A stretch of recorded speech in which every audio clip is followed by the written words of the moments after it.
Hello, everyone. I'm Sneha Roy, and I welcome you all to Stories of Women's Identity and Social Control under TS Review's December 2021 project in association with Oxford University Press. We are seeking submissions in the form of stories, poems, essays as a part of this project too. To know more, please visit www.tellmeyourstory.biz. The topic of our digital discussion today is rapes and acid attacks, fact and fiction in literature. And we are honored to have amongst us Professor Frances Ferguson, Tara Kaushal, and Damyanti Biswas, who will be shedding light on today's topic of discussion, having intensely engaged with the topic in their own study and creative or academic research and work. Before we move on to hear and engage with our speakers, I would like to quickly introduce them. Professor Frances Ferguson has taught at the University of California, Berkeley, Johns Hopkins University, and the University of Chicago, where she is Mabel Green Myers Professor of English and the college. She is the author of Rape and the Rise of the Novel on Samuel Richardson's Clarissa and Pornography, the Theory, What Utilitarianism Did to Action. Her research interests include the literary field of the 18th century and Romanticism as it altered over a period of 100 years or so, the history of reading and practical criticism, the rise of mass education, the importance of dissent in educated and educational thought in the 18th and 19th centuries. Tara Kaushal is a writer and media consultant based in Mumbai, India. She received the Lati Media Award for Gender Sensitive Writing in 2013 and also won the Femina Superwoman of the Year award in 2018. She has spoken on shows that is on CNN News 18, NDTV, Times Now, Mirror Now. She has also been interviewed by publications such as Mumbai Mirror, Midday, Outlook, TheWire.in, DNA, iDiva.com, Free Press Journal, SheThePeople.tv, and Grazia, and has also spoken at events including the Online Safety Summit supported by UN Women and more. Damyanti Biswas's short fiction has been published or is forthcoming at Ambit Litro, Puerto Sol, Griffith Review, Pembroke Magazine, Atticus Review, and other journals in the USA and UK. Serves as one of the editors of the Forge Literary Magazine. Her debut literary crime novel, You Beneath My Skin, was published by Simon and Schuster India in autumn 2019. It has also been optioned for TV adaptation by Endemol China. A hearty welcome to all of you, dear speakers.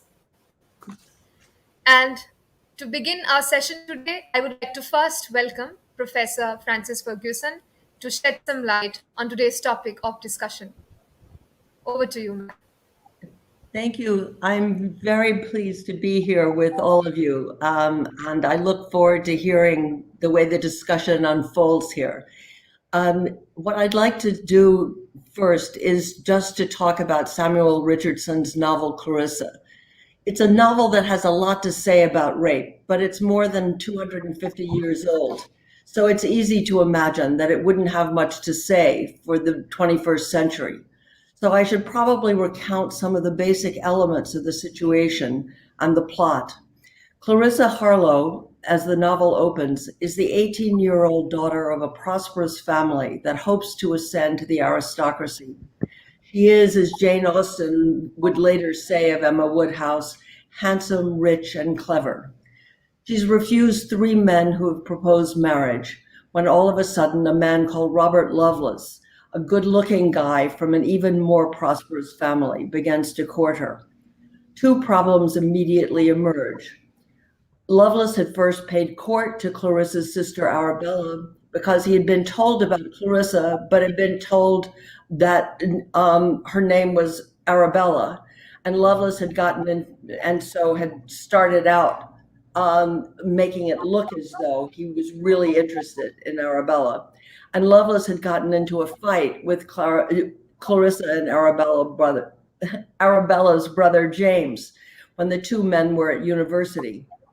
When Arabella realizes that Loveless is interested in her sister rather than her, and when James realizes that it's his arch enemy who's wooing his sister, the two of them urge Clarissa to marry a man named Solmes, whom Clarissa finds odious.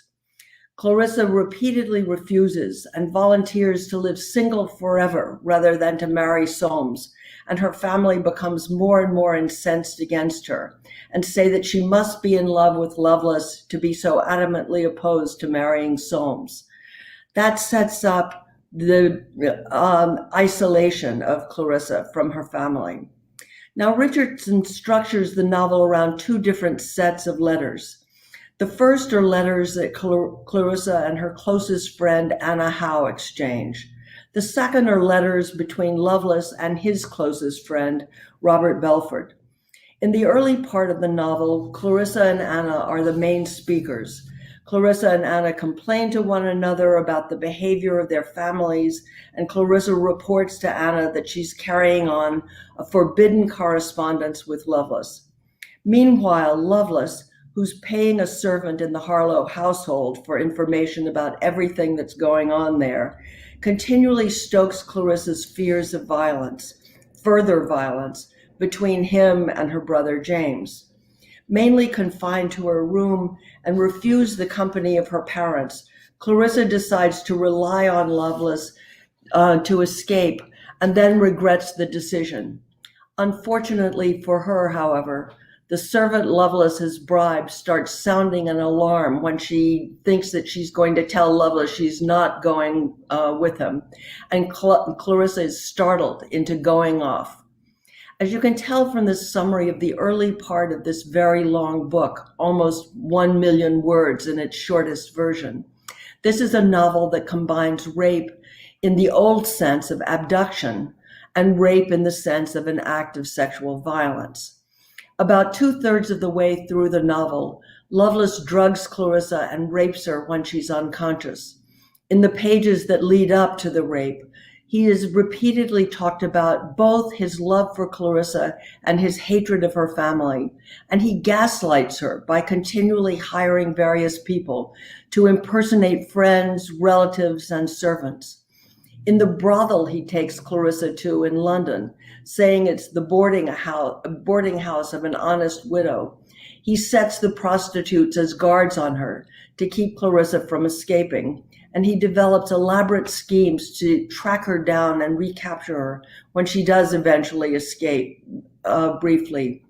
What's particularly important about Lovelace's correspondence with Belford is that he openly talks about oscillating between feelings of love and feelings of revenge, saying that he hates Clarissa for being a member of her family, saying that he wants revenge on both Clarissa and her friend Anna for criticizing him in the letters they've exchanged, and that he's stolen at a certain point. On the one hand, Loveless is, as Tara observes of her informants, full of rage, and on the other, he's immensely proud of his own inventiveness.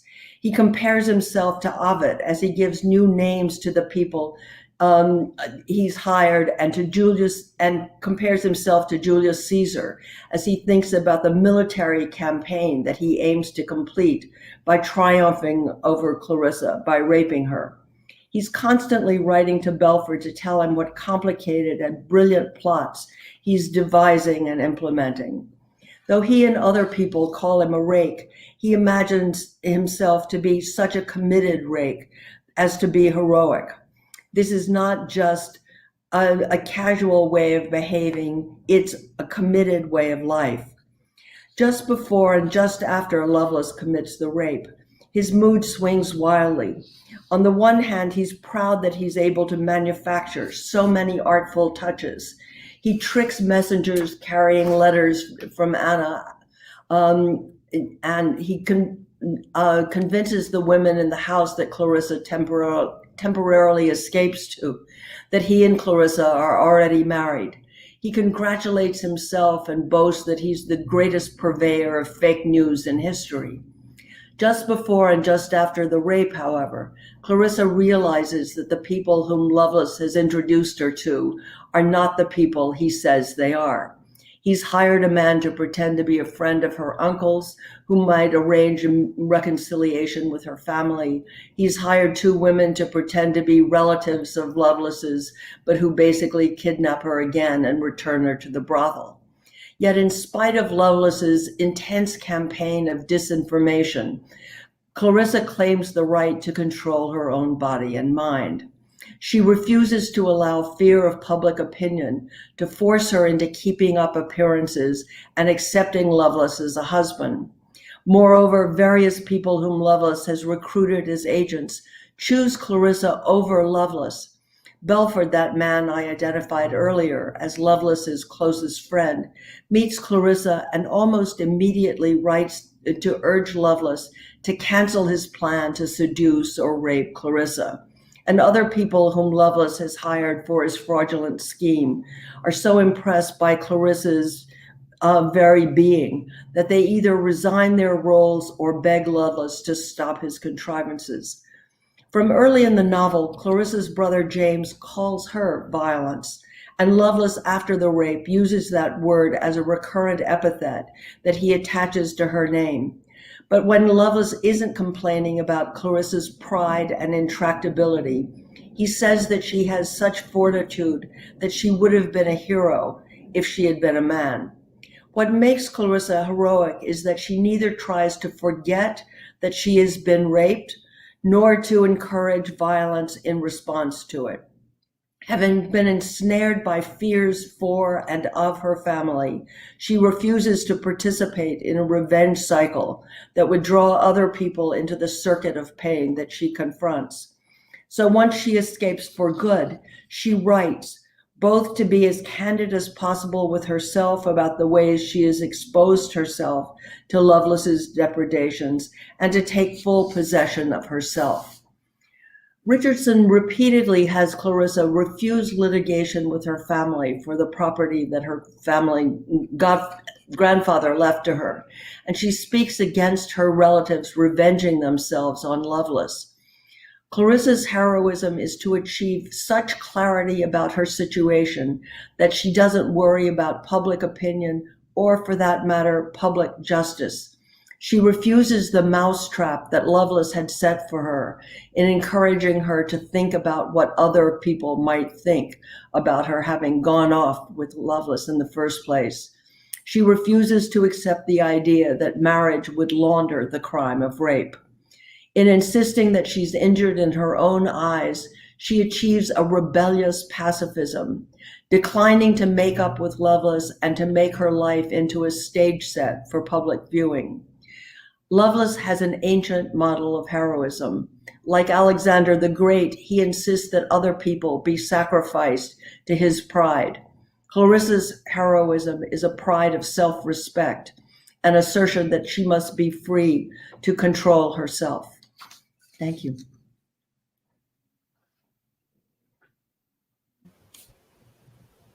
Thank you so much, Professor Ferguson.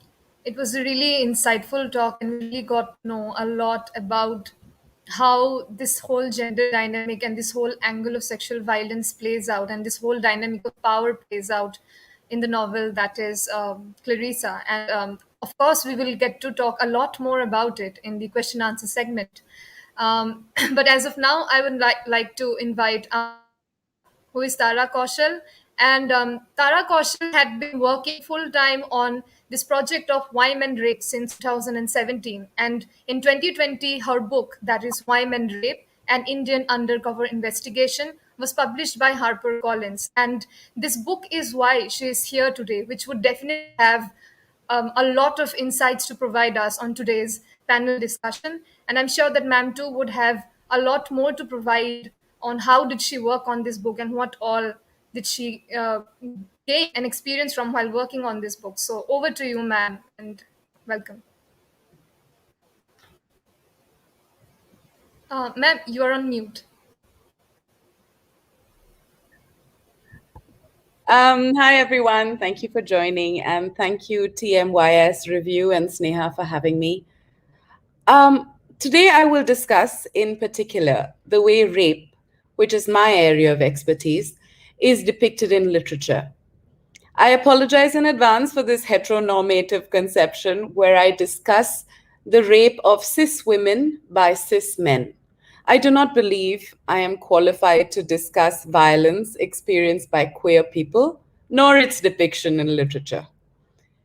It has taken millennia for women to be seen as people and not as the possessions of men, and for rape to, therefore, be recognized as a violation of our human rights.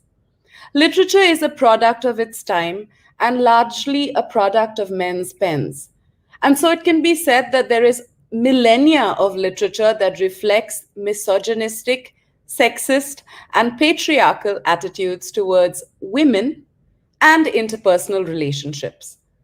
A rudimentary survey of the canons of literature through the ages, whether Western or Indian, reveals an extraordinary amount of sexual violence. Let's start first from the rape trope or rape symbolism or rape as metaphor, present in everything from Greco-Roman myths, which include the rapes of Europa, Daphne, Callisto, to the Rig Veda and Yeats' sonnet Leda and the Swan.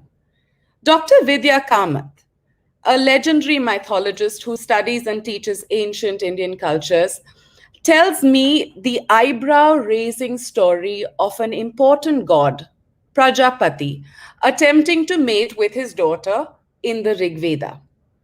She says that it is, in actuality, a metaphorical story of the coming together of sky and earth. Yeats' Leda and the Swan is apparently about the conquest for Ireland.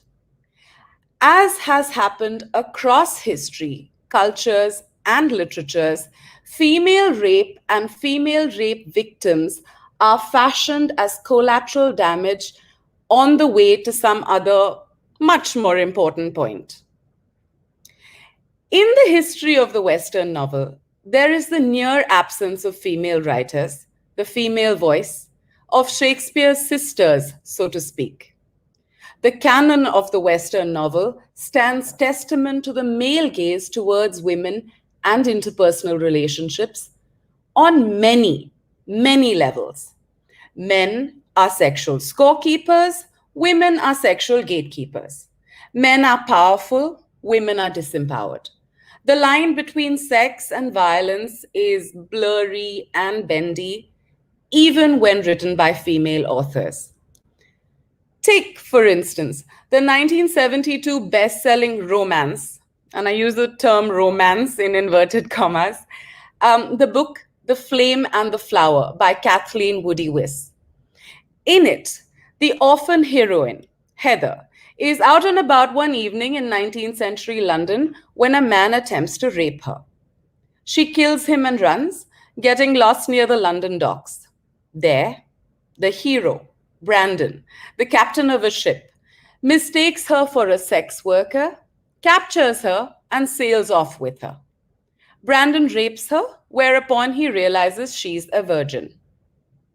To cut a long story short, Heather gets pregnant, they are forced into marriage, they have their ups and downs before they eventually get there happily ever after. Heather has no agency, no power, no consent. In both interactions, she has what I call choiceless choice. First, she can either be raped or kill. Later, when Brandon rapes her, she can resist or learn to love and marry her rapist. Much like Pamela, the heroine of Samuel Richardson's 1740 bestseller, Pamela or Virtue Rewarded. This book details the assault of a serving maid by her wealthy master. She, too, can resist or learn to love and marry her would-be rapist. Two books, more than 2 centuries apart, same old story.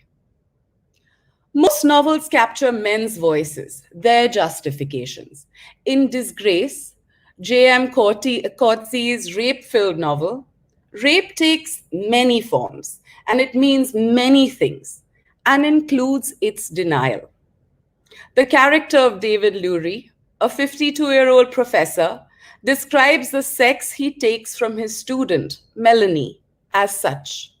Not rape, not quite that, but undesired nevertheless, undesired to the core, as though she had decided to go slack, die within herself for the duration, like a rabbit when the claws of the fox close on its neck. What, what does one call that? If not quite rape, then what is it?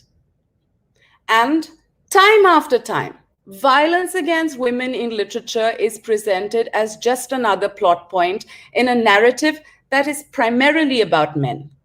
The violence and trauma of women is trivialized and denied to cast the hero or the villain. The woman is the narrative object, the man is the hero or the demon, which is problematic in itself. The consistent portrayal of rapists as evil strangers, what I call the Shakti Kapoor idea of the rapist, perpetuates common myths about what rape is and who rapists are. I invite you to read literature past and present with questions like, what is rape? What is justice? These are questions and answers that must be seen in context. What do they reveal about the mores then? What do they reveal to us in a post-Me Too world? What do they say when viewed through the intersectional lens, the intersection of oppressions of the female victims and the intersections of privileges of the male perpetrators? One of the things most apparent from such an exploration is that it's not as though this patriarchal, misogynist, sexist world, of which fiction is both an effect and a cause, it's not as if this is a thing of the past. As the bestsellers to mega shows Game of Thrones and Outlander, the movie Kabir Singh, and the bestsellers to blockbusters Twilight and 50 Shades of Grey reveal, it is most certainly present today. But I would like to end on a note of hope. In the hallowed world of the published book, as well as online, women are reclaiming the narrative, speaking our truths, speaking up, speaking out for ourselves and for our foremothers erased from history. I'd like to list, in no particular order, a few of the books and authors that come to my mind in the reclaiming of our voices. The works of Maya Angelou, of course. Eve Ensler's The Apology. Toni Morrison's Beloved for its exploration of the systemic intersection of race and sexual violence. Roxane Gay's An Untamed State. Alice Walker's The Color Purple. Sohaila Abdulali's What We Talk About When We Talk About Rape. And, of course, Margaret Atwood's The Handmaid's Tale. Atwood has famously said that nothing she wrote in The Handmaid's Tale in 1985 had not happened to women at some point in time in history. And the TV show's appeal 20 years into the 21st century shows its relevance even today. It is time for us to change our traditional heteropatriarchal moral and cultural centers. And it is time to change the depiction of women and violence against us in fiction as we must in real life. Thank you. Thank you so much, ma'am. It was an extremely thought-provoking speech, and I'm sure that we would definitely have a lot to engage with your talk after all these speaker presentations are over. So we would quickly move on to our next speaker, who is Damyanti Biswas, and whose book, You Beneath Your Skin, has this entire backdrop of violent crimes against women as functioning as the backdrop of what her crime thriller serves the function of. So we'd definitely like to now welcome Damyanti Biswas to present her views on today's topic of discussion. Over to you, ma'am. Thank you, Sneha. Thank you, TMYS. Thank you, Francis and Tara, for all your views.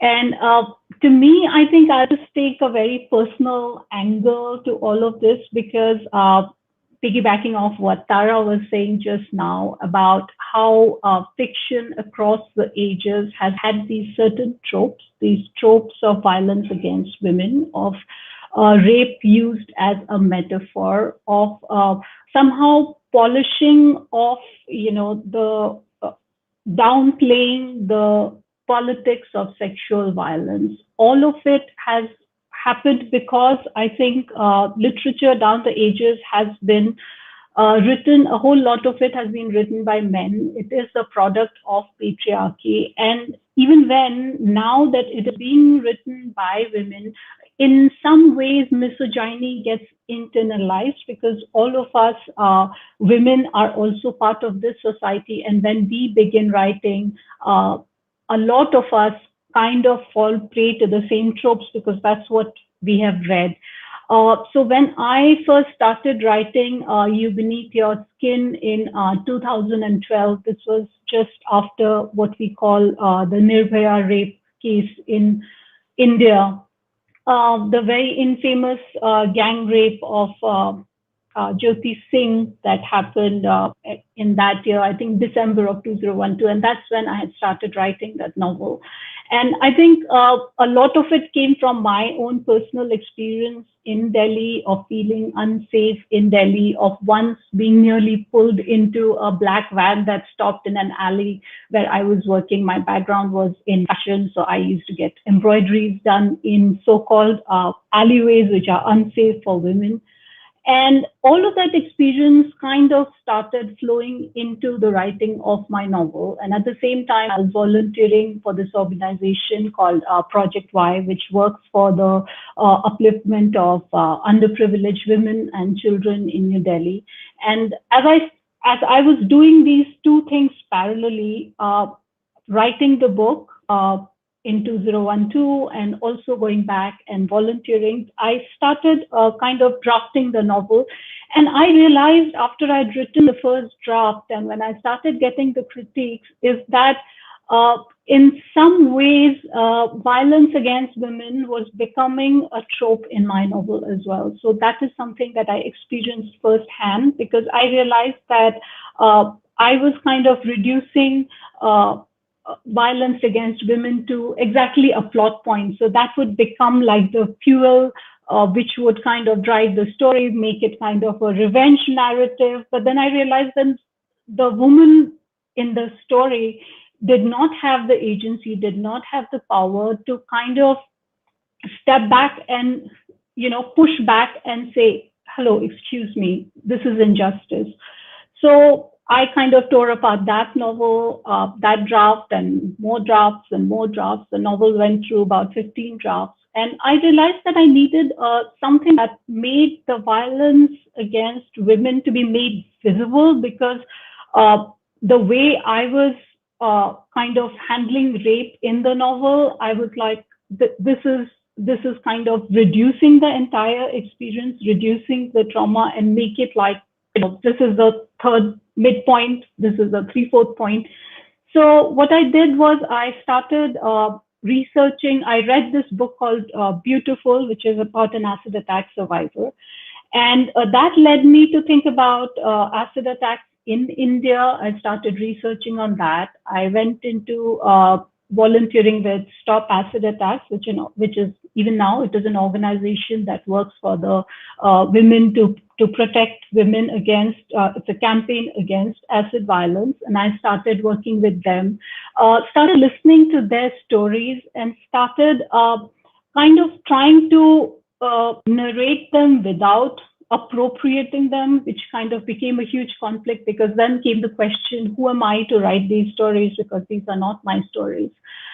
So over the years, the 6 years that it took me to write You Beneath Your Skin, I kind of realized that the protagonist had to have the kind of voice which would emerge possibly stronger. The fact that women had to have a voice in the novel, so the novel has four voices. Two of them are women, two of them are men. But everybody who's read it so far always says that the women's voices come out as stronger. And I think it changed me as a novelist in the sense that I became aware of how the tropes are used, how a man who saves a woman from violence becomes a hero, how a man who perpetrates it becomes the villain, how they are, kind of made into caricatures and made into these monsters. Men are monsters in the dark, and they are the exceptions, not all men. Only a few evil men who will be jailed and, they will be punished, and then also not too much. So, and in the Indian context, we did have the Nirbhaya gang rape, and we do know that one of the rapists got away scot-free and is roaming around till this day. So all of it kind of worked into my novel, and when I started writing the final draft, by that time I realized that it had changed me as a person as well as a novelist, in the sense that I had begun to kind of call out instances of victim blaming, instances of slut shaming, instances of sexual objectification. And even in my reading, like the novels that I had loved as a child, because in hinterland India, where I grew up, there were not many books, and we used to read a lot of secondhand books. And I remember reading Jane Eyre and being so completely mesmerized by it. And then as I started reading more and more while I was writing You Beneath Your Skin, I realized the violence of Rochester. I realized how in love with Heathcliff I was in Wuthering Heights, and I realized really he is a violent man, and his violence towards women. So all of that, it kind of really opened my eyes to the entire experience of writing You Beneath Your Skin. Kind of opened my eyes to what I have been reading as a student, as a consumer of literature, and a whole lot of it without a lot of awareness and without a lot of connection to what I was reading, to my own life, and to what I read in newspapers. So for me, literature was a separate thing. But now that I read books, I go back to them and I say, okay, the classics. I'm not saying that we read Tess by Thomas Hardy and we say, okay, these are the parts that there's patriarchy, there's misogyny, there's all of this. Let's just cut it out of the syllabus. No, I'm not saying, oh, let's put trigger warnings in a preface and say, these are the things, so if you get triggered. No. What I'm saying is maybe based on my own experience, based on my own sort of awakening, I would say that now is a time to read books critically, for men and for women, for us to look at the blind spots and the biases that we have kind of inherited, which we all feel that we are very aware, we are we kind of can spot injustices, but sometimes they're so systemic and certain things are so glorified over such a long period of time. For example, as Tara mentioned, the masochistic novels like the Twilight series, the 50 Shades of Grey, all, enjoy literature, but then also question it. Also question what is it that you're reading, and why is it that this has been presented in this way? Why is it that the man is in a position of power? Why is it that the injustice being suffered by women is being downplayed? Why is it that it is only used as a fuel to kind of take the plot forward? Why is it that we are in a hurry to go to admire the aesthetics of writing rather than, also noticing the clear politics of violence, sexual violence that is present in a work of literature? So that I would like to end by encouraging all of us, readers, writers, all of us, to actually examine all writing and all reading through this lens of, equality of, of the genders, of power imbalances, and the systemic injustices that have been taking place down the centuries. Thank you. Thank you so much, ma'am. I think you've raised extremely important points about how it is important to take into account different kinds of narratives to be able to understand this overall picture of how things operate in society. And I think with this, we can slowly proceed on to our question answer segment, where we would then be engaging with all that you have presented for panel discussion. So the first question is a very general question, and I would really like you all to kind of engage with it. And it's about, in what ways do you think we can distinguish between factual and fictional narratives of rape and other forms of sexual violence based on the kind of influence and kind of role they play? Do you think we can have a clear binary between the two?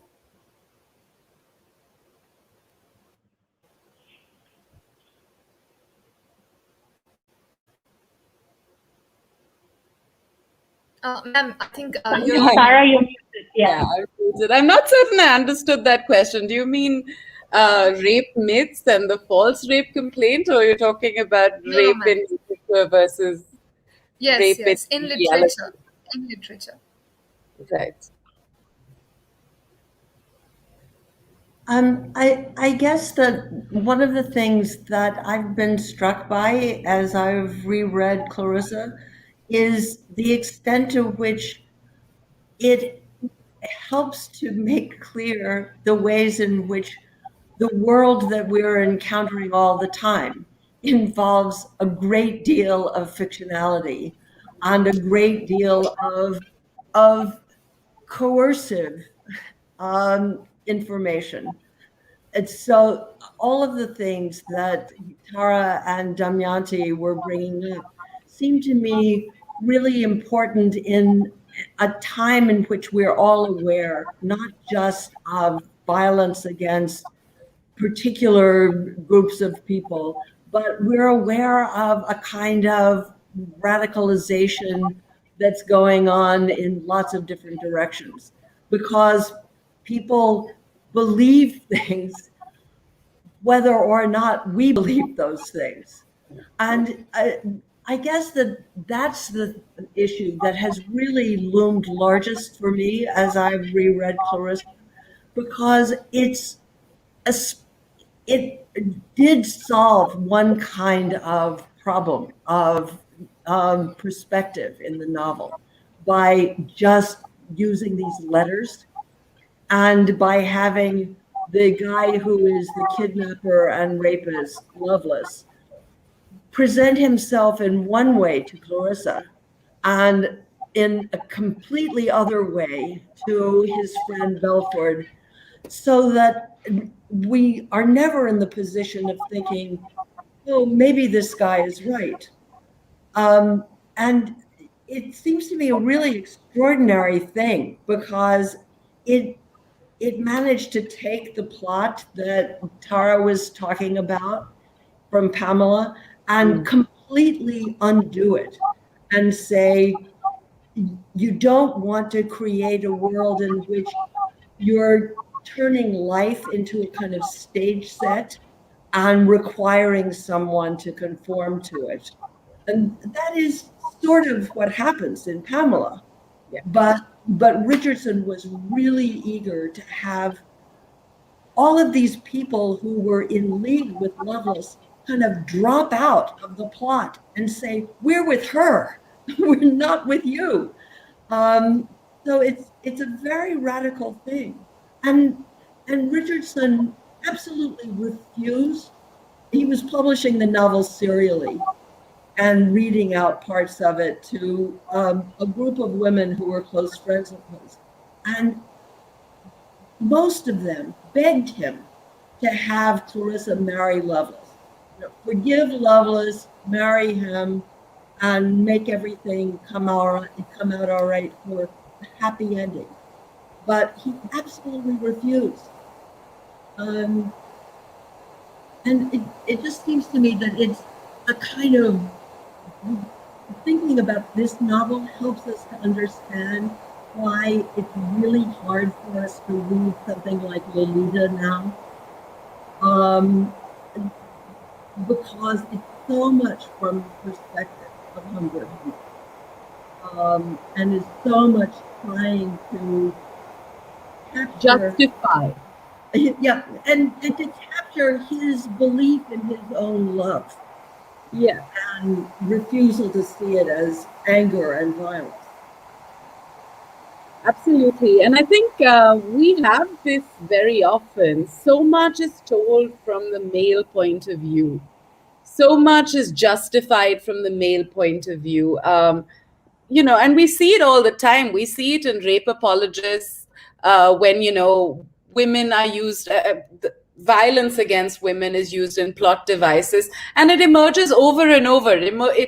Every time there's a show that shows women and their rape as a plot device, and Game of Thrones is the big example that comes to mind. We have this backlash of people saying, but this was reality. Well, so is dysentery and body hair, but that doesn't seem to show up. Because we're still talking of the male gaze, and we're still there. And I think it's very important to have more empowering narratives enter the mainstream. And so we need to look again, as Damyanti said, I do not think we can cancel literature. I do not think we can go and remove context and say, oh, 12th century Chinese philosopher is cancelled because he didn't use the right pronouns. And that seems to happen. It is important to take a critical view of literature, to see it from today's mores, to see it from an egalitarian point of view, which is very important. And that's the only way we will deal with the intersection of violence and power and all of the other factors that we know exist. I think that there's a lot to what you're saying, but I want to qualify it a little bit because I think that one of the reasons I'm so passionate about the novel Clarissa is that it seems to me that it's really a way of suggesting that history is not this bad thing that we need always to escape. Yeah. There is a great deal that we can find as a real resource.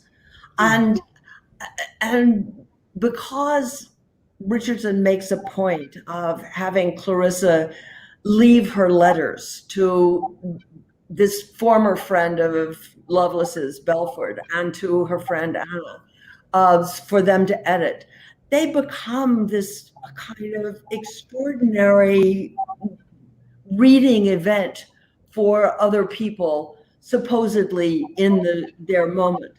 And the expectation is really that everyone will see her power and see everything that's wrong with Loveless. And that image of male control, particularly the sort of military and triumphant account of things. Yeah. One thing that really comes up to my mind is whether Watson himself was taking all of these into account in writing the novel, or do you think that there was some extremely different angle why he portrayed things the way he did? This use of the epistolary form, make it seem more factual so that people could relate to it, or do you think that he too had a certain bent of mind where he was a little more progressive than the others and he wanted to somehow embed his own ideology in that novel and he wanted to bring forth those ideas? So I'd really like to get to know your ideas on the same. It's a really interesting question because a lot of biographers of him have said, oh, he led a really conventional life and he was very boring. But he really is pushing a strongly egalitarian account of things in in these letters. And I guess that one thing that seems to me really, really smart about the novel is that he understands that people pay particular attention to each other when they're courting.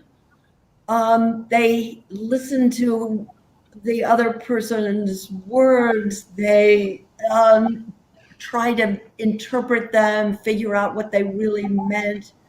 Why did so and so say this and not that?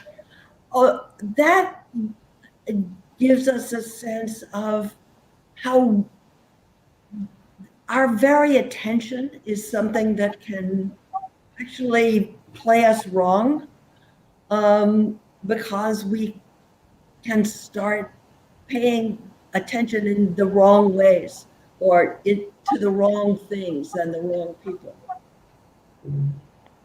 Now, here, I'd also like to point out, I think, going from Francis's point, is the question of intent.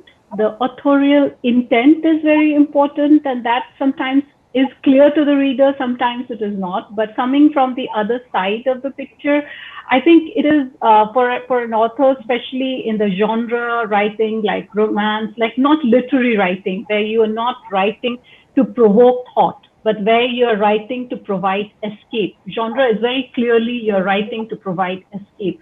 So then the temptation is very strong to kind of sensationalize certain things. So which could be like, to just give an example of like how in cinematography. So for example, if you see certain Indian movies or Hindi movie serials, you would see somebody is crying. There's a close up of that person and their tears are shown literally, like there are big tears and there's a huge close up and you pan in. Whereas you see certain movies that you would see certain art films, when someone is crying, the camera moves outside of the room. So you show the person crying, but where are you showing the person crying from? What is your intent? So it is not as if you cannot show rape or violence against women or acid attacks or murders, but also what is your intent? And how are you balancing the respect of the reader with respect for your character? Because if you are not respecting your character, if you are selling out your character to kind of titillate your reader, then that's where the judgment goes wrong. So it is, to me, I feel there's really, the human spectrum of experience, I think, is very, very, very wide. We are capable of incredible acts of compassion and the most heinous acts of cruelty. But the difference lies in literature, the difference lies in where is the observer's eye, because depending on where is the lens, what are you doing it for? Are you doing it as a rubbernecker? Are you doing it as a voyeur? Are you doing it as a compassionate observer? Or are you doing it as somebody who's emotionally moved by it, but staying at a distance out of respect? So how are you bringing it into fiction? That, I think, is very important. And that's something that I'd like to say from the point of view of an author, like somebody who writes fiction, is what is your intent behind what you're writing? That's important. True. Thank you, ma'am. And I think from this only we can come to an important insight that I think most of you have somehow directly or indirectly agreed to this thing, that the way we pay attention to certain things is extremely important. That whether are we paying attention to the elements of what all comprises the narrative, or are we paying attention to something else altogether, and we have sold our characters, we have sold out on the kind of people we are trying to portray in our narratives, and the kinds of experiences we are willing to let them go through simply for the sake of selling those narratives, or making something more out of those narratives, which would not be ethical in the sense of in the kind of purposes it serves. The next question is kind of specifically for Tara Kaushal, ma'am. And this question is related to your book, that is Why Men Rape, an Undercover Investigation. And in one of your interviews, you had mentioned that you had come to realize that anger had been the springboard, no matter what the background of the perpetrator, when you were researching on the book. So, where and why do you think this translation from this whole emotion or feeling of anger to the heinous act of rape, acid attacks, or any such kind of violence against women takes place, the very way it does, according to you? And why, what do you cause for this particular pathway which men? Sorry, I think I lost you. But Yeah, I got most of your question. Um, so yes, when I was researching Why Men Rape, an Indian undercover investigation, I went undercover with 9 men who had raped across the country.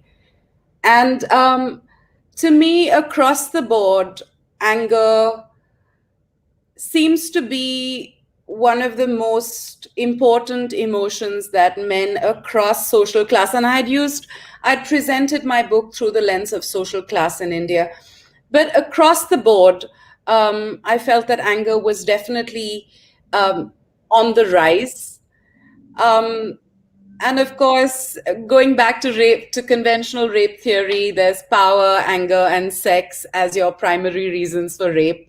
Um, but of course, evolving that into a cultural narrative, there are very many reasons for um, anger that men across India and indeed across the world, if we look at Trump and his narrative of blame the Mexicans and blame the migrants and blame the Muslims.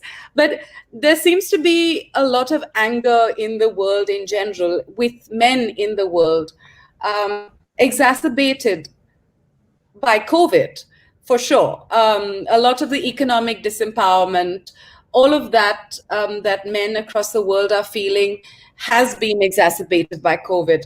Now, women are one of, or the growing or seemingly growing empowerment of women is one of the reasons for anger, for the anger that men across the board are feeling. And violence against us is one of the consequences of said anger. Now, most criminologists will tell you that violence is an indicator of change in society, and absolute truth is an indicator. Absolute peace is an indicator of a static society. So, unfortunately, anger, these confused mores of possession, women struggling to, as we know, acid attacks are often the result of rejected advances. But how dare women reject our advances? We've been possessions all these years. So these new reasons and these new intersections of culture and anger and masculinity are going to cause an increase in rape. At least in India, I'm quite certain that things will get better, but they're going to get worse to begin with. And COVID proved that to be true. As we know, domestic violence rates have gone up. So yeah, anger is definitely at the core, at the base of a lot of rape that we're going to continue to see. I think the next question also extends this whole issue of how people portray um, women, and how men think they're entitled to doing what they want and getting what they ask for. And so there's this whole idea of social scripts in it, that men should be able to get what they want, and women should be able to provide for what they want. So this is directed towards Damyanti Biswas, ma'am. And I'm talking about this whole concept of social scripts, therefore, in how it is extremely important, in how, if a victim of sexual violence or a victim of acid attacks, does not seem to be performing this whole idea of victimhood well, as is often deemed by this whole codes and norms of society, it often denies this whole, authenticity to her account. So, as a writer, how do you think we can go about rewriting these scripts in a world where we are overwhelmed with innumerable discourses being endlessly proliferated due to this advent of social media, globalization, and technology, and all of that? Thank you, Sneha. I definitely feel that you know a lot of this, at the bottom of a lot of violence, is also a sort of power imbalance. So to the privileged, equality is injustice, right? Because when you are privileged, you are being forced to relinquish your privilege. The status quo is changing. Then obviously that seems unjust to you, because in your world, nobody likes to think that they're an unjust person living in an unjust world, right? Especially the privileged. So if you have a privileged, life is good for you. You don't have the lenses. You're not even able to see the privileges you have, right? Because that is typically what happens is that you, so for example, men are not able to see in a lot of situations the privileges that they have. The fact that a man can wear a pair of shorts, and a singlet and walk out to go get himself an ice cream at 1 a.m. in the morning on the streets of New Delhi or Mumbai or New York or Tokyo is something that's completely wasted on them, because they don't realize it. They don't realize that they have it. I did not realize that such a thing was possible till I came to Singapore and I was able to do it. And when I told my husband, this is freedom. I can go out at 3 a.m. in the morning and get an ice cream by myself. Nobody cares what I look like, and I'm not afraid for my life and my so-called honor. I didn't know this was possible, having lived in Delhi for so long and being so conditioned to that entire situation. So for us, we don't know. A lot of the times women don't know we are victims, or we are what we are, who we are. All of us are trying to live our lives in our daily ways. We're trying to have our breakfast, earn our living, feed our children, go to bed, watch some television, and do it as peacefully and in as uninterrupted a manner as possible. So in a situation like that, when a change occurs, like Tara pointed out, there's anger, there's change happening, society is changing, so of course there is a resultant anger, and then yes, violence takes place, because okay, how dare they? Because Tara is the best qualified to speak about this, because she has interviewed the rapist. But one of the statements I remember from the rapist of Nirbhaya, they said, "How dare they? How dare she? How dare she go out of the house? How dare she walk with a man she's not married to? How dare she?" And I remember the comment from the chief minister of New Delhi at the time, who was an elderly woman, who said, she should have just said brother to him. Bhaiya bula leti. She should have just called them brothers, and kind of appeal to their brotherly side. When they are shoving a rod up her vagina, she should tell them, please be our brother. So all of these roles are kind of, it's kind of because of all these power things that happen. And I think as writers, one of the first things that we need to do is change the vocabulary.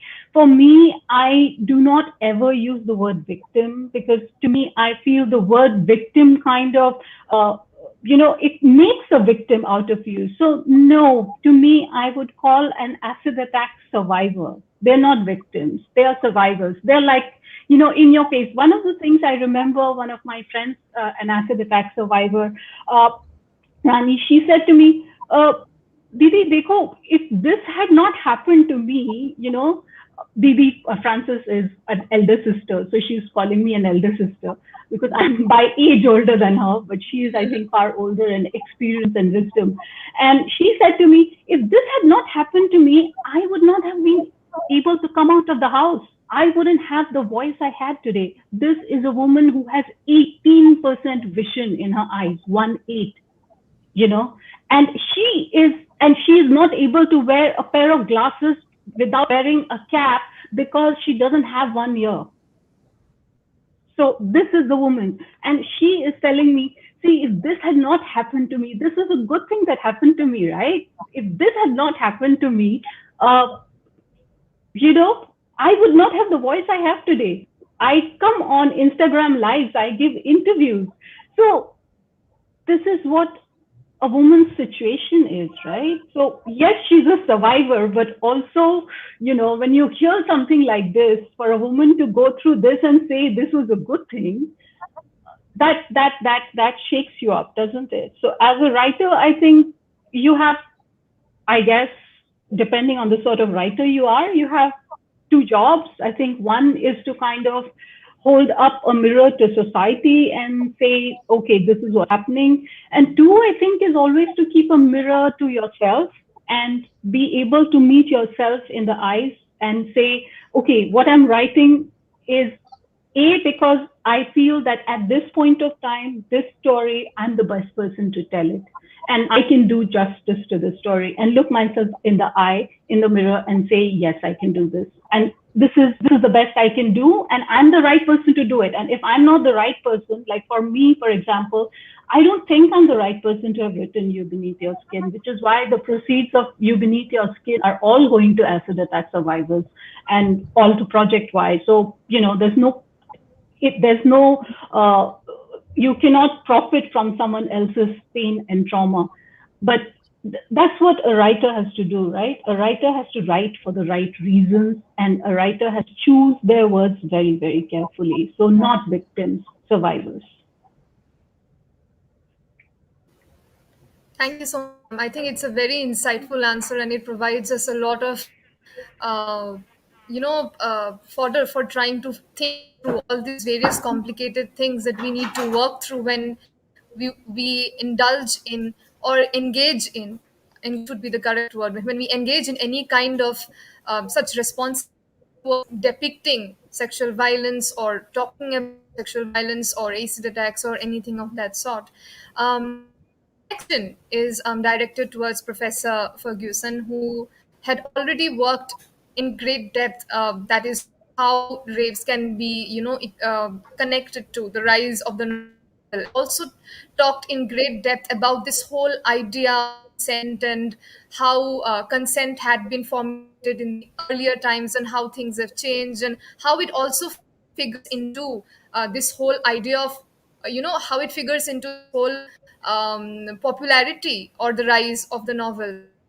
How do you think, according to your own observation and experience, has the portrayal of violence against women changed in the literary form? And in what ways has the role of literature changed from history to contemporary times in the kind of narrative being disseminated about violence against? Well, I think that one of the things that has happened has been that we've been alerted to the ways in which the law that starts establishing notions of contract and legal obligation can be manipulated by, I'm continuing to talk about Loveless, by someone like Loveless, who is regularly telling Clarissa what she meant. There are all of these moments in which he sounds like a 4-year-old child saying to a parent, but you said I could stay up until such and such a time, but you said I could have ice cream. And he's continually taking her words and molding them, which is the thing that I think helps to set up our notion of socially sanctioned scripts, and the way in which the entire archive of legal documents can make it look as though it makes sense to debate about what people said and what people meant. And what seems to me particularly brilliant about Richardson's using the epistolary form is that there's no question about what these people were meaning, these characters were meaning, because it's so much, it's first personal from every particular angle. and only occasionally do you have an editor kind of weigh in. So I think that one of the things that I actually value a lot about fiction is that I think it can give us this sense that we actually understand what's going on with characters in a way that we wouldn't feel comfortable making a judgment about those people if we encountered them in real life. Um, we would start saying, well, maybe so and so didn't really mean that. Mm. Um, Yeah.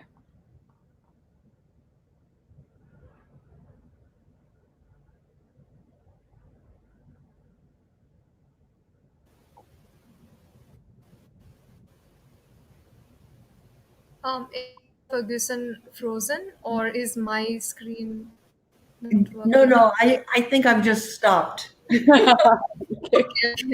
Yeah, I thought that my video might have frozen. So yeah, so thank you, Professor Ferguson, for your. I think this point that you brought up about not being able to come to terms with the kind of uh, judgments we ourselves often pass on real people and kind of ways we think about fictional people is also very different.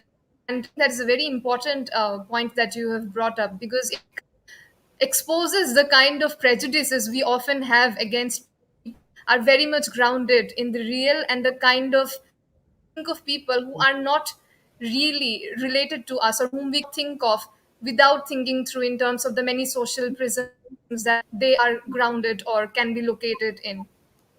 With this, I think we would like to move on to our last question. And this question is about something that I think all of you can relate with. That is, there is this whole idea of feminist intervention into rape narratives that has come a lot of times in our discussion. That is how women's writing has sort of, punctuated this whole patriarchal narrative about rapes and how women's writing, therefore, is extremely important so as to make sure that our voices are being true so that, we do not have a monopoly on how things are and this whole importance therefore of women coming from a first person perspective and how important that is. We've had a lot of novels too that is where this feminist intervention works, that is Circe by Madeline Miller or about The Palace of Illusions by Chitra Banerjee Divakaruni, where this whole narrative in mythology and folklore and how we had not been focusing on as much on these women characters earlier as much as we should have. And similarly we can also talk about Tara Kaushal or Damyanti Biswas's novels to uh, give forth their own insight how things have been and what kind of ways can we change this entire narrative. So as women writers and researchers, what have been some of the most important ways in which you yourselves in your personal life have attempted at puncturing this conventional narrative as women writers and researchers? I'm going to take that. I think, you know, any act of writing, any act of reclaiming our voice is inherently a feminist act.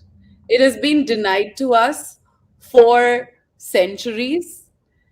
Um, and I think I was having a conversation recently about this backlash to feminist rage, women's rage. And if you think about it, I'm not saying, I don't think we should go back and paint all of history with a shit colored brush, right? That's not how it works.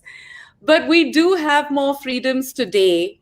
Women do have more freedoms today than they ever had, than we as a collective have ever had. We actually do have what we call post patriarchal societies, which is a term we must unpack for a later time. Um, but this backlash to women's rage is something that I counter with the fact that we've just got our voice. We have so much to say. We've been underrepresented. We have been looked at through the male gaze. Our experiences have been cloaked under shame and honor and disempowerment and dehumanization. Whereas we are fully human and we are capable and have always been capable of feeling these emotions and wanting to express them. So it is time for, I mean, are you surprised, or is anybody surprised that we're angry? And what was interesting to me is, so for Why Men Rape, I crowdfunded, right?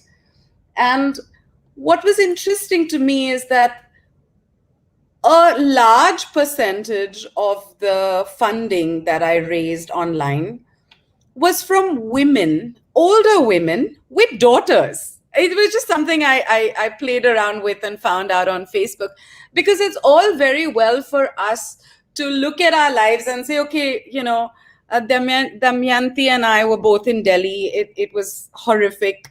And to look at our lives and said, okay, we're now privileged. There's a golden cage, there's a car, and as we grow older, we experience less sexual violence because, well, we do.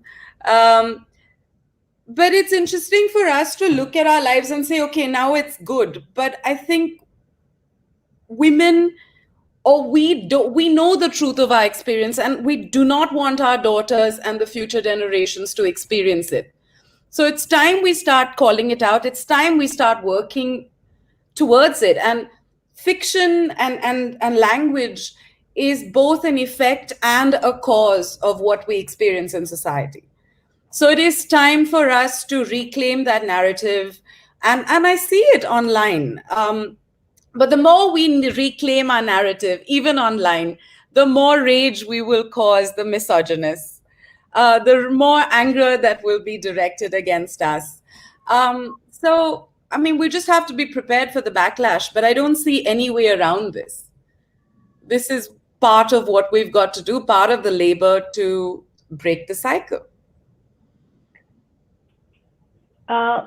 So when I wrote You Beneath Your Skin, after that, I went on a sort of book tour, and I went to these little small towns in hinterland India, and, stop acid attacks had centers in Agra, in Lucknow, in places like that. I went to Chandigarh, and there were these audiences of men who said, how did you write swear words? Why have you written swear words in your novel? And I'm writing about police violence, and I'm writing about, policemen swearing while they're sodomizing the witness in order to get a confession out. But that is what I'm writing about. So every language has a space. So for women, there is also what language you can claim and what language you cannot claim, even though the abusive words are all taking from, women. So it is mother something, it is sister something. Nobody says brother something, father something. No. It's all of those things, right? So even words of abuse have a context, and people kind of, push back against that. And one of the most moving conversations I had when I went on this tour was with my school friends. Boys who I remember, who in my imagination are still 8 years old, because that was the last I saw them. And then you reconnect with them on Facebook, and then you are, confronted with this 40-year-old man who's like, hello, Damyanti. And I'm like, oh, I wasn't expecting you. But this conversation that I had with them, where I said, and they were like, you keep saying, you are like all this, taking a flag, and you're going all of this. Women have rights. Look at my wife. She's working. She's allowed to work. Look at my daughters. I'm educating them. They're allowed to be educated. So I said, look at your language. You are talking about allowed to work. Who has allowed you to work? Did you have to take any permission from anybody to work? Did you get a permission to, study? So what's your language, right? So, and they were like, yeah. I said, yeah, that's number one. And I said, all of this doesn't happen, Rapes are like if you go to dark places, if you wear small clothes, all of these things happen. So, of course, I cannot say things like slut shaming and victim blaming and objectification. All those words would be lost. So I said, so how many of you have daughters? And they're like, yeah, I said, can you go back home today? And your daughter's 10 years old, 11 years old, 12 years old, 14 years old, 16 years old, 18 years old.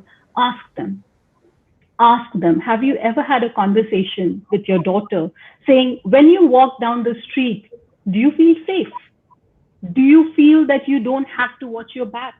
Do you feel you're okay? You feel completely, do you feel exactly the way you do at home? Do you feel outside? And they're like, no, we not. I said, yeah. So do you feel the same? He said, yeah, in my neighborhood, I feel safe. I said, go ask your daughter that question. And some of them did go ask their daughters that question. And I said, go ask your wives, go ask your mother, go ask your sister, go ask them. So, patriarchy doesn't just hurt women. It's a system of oppression that kind of defines gender roles in these narrow boundaries. And we've had a lot of conversation about the roles of women and how women should change and, taking up their space and reclaiming their space. But also, men are part of the society. So there has to be a conversation on what is their role now and how are they fitting in now. And this is a different conversation now. Like men at one point of time, we needed them, women needed them in order to, basic for their survival, somebody to protect their babies, somebody to get the keep. Now a woman can have their own keep, they can have their own babies, right? Test tubes, just go to a bank, impregnate yourself, get a baby. I have friends who've done it, right? And so, what are men needed for? So now the entire equation has changed, and violence comes also from a place of confusion and anger at not understanding, at not having the place in the world. So while not forgiving, I'm not saying men are not to blame. I mean, a rapist is a rapist. But I'm also saying that there is room for conversations that begin, for example, in our small WhatsApp group, in our chat groups, where, I tell my friends, I said, when you made that joke, and it is a joke that has misogyny in it, and you're saying, you have no sense of humor. So how come it is only about women? How come all your jokes are only about women? So all of these things, I think we have to kind of incrementally go in. So on the one side, there is definitely anger, blazing anger. I have a lot of it. I have a whole lot of repressed anger.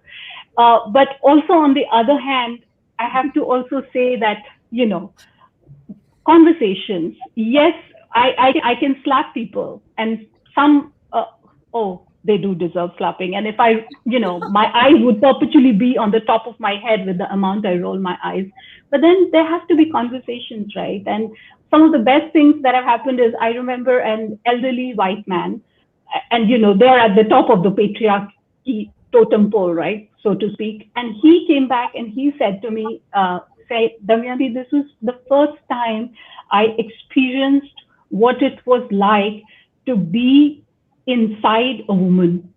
Because when I read about that entire acid attack scene of acid attack, I actually was able to experience it.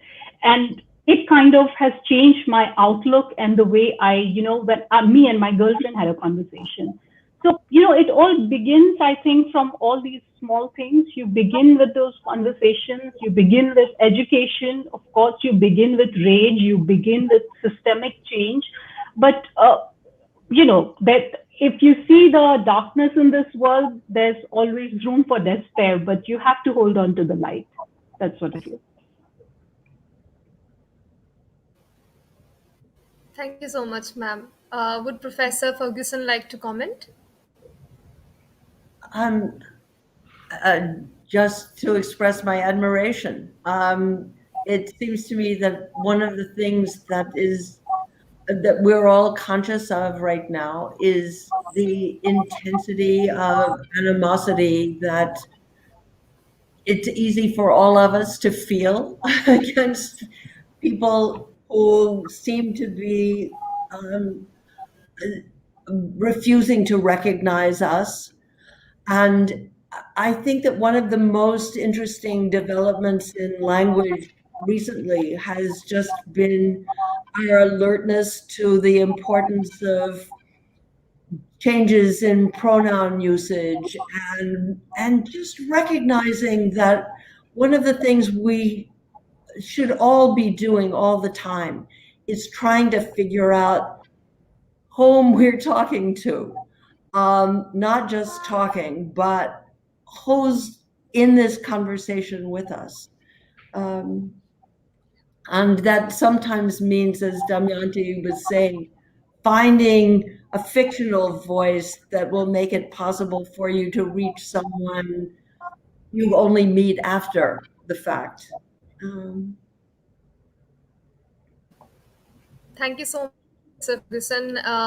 I think the most important insight we can take away from this round of question that it's in how, therefore, we extend the narrative that's important, because all kinds of narratives are definitely, but in the manner in which we do so is what is of most import. And with this, I think we have come to the end of today's panel discussion, and we have definitely had a lot to take away from this session. So I would like to thank Professor Ferguson, Tara Kaushal, and us for spending their valuable time here and being a part of such an enriching discussion and engaging in such a stimulating conversation with us today. Thank you so much. Thank you. Thanks, Thank you. everyone. Have a Uh, good evening.